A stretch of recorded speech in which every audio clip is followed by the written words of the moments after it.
ನನಗೆ ನಿನ್ನೆ ಪೊಲೀಸ್ ಒಬ್ಬರು ಫೋನ್ ಮಾಡಿ ಕೇಳ್ತಾರೆ, ನೀವು ಎಲ್ಲಿದ್ದೀರಾ ಹಕೀಮ್ ಅವರು ಅಂತೇಳಿ. ನಾನು ಪುತ್ತೂರು ಕೋರ್ಟ್ ಹತ್ರ ಇದ್ದೇನೆ ಅಂತ ಹೇಳಿದೆ.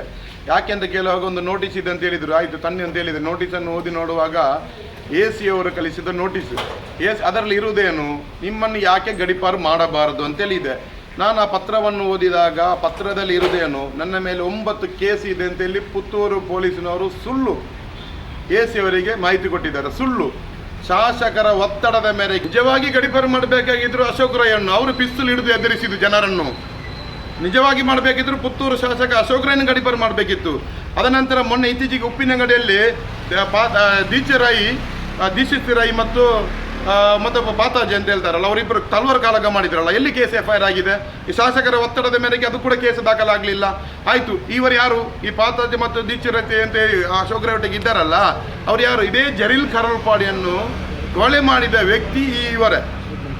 ಇದೇ ಪಾತಾಜೆ ಇವರನ್ನು ಯಾರು ಇವರನ್ನು ಬೆಳೆಸ್ತಾ ಇರೋದು? ಇದೇ ಅಶೋಕ್ ರೈ.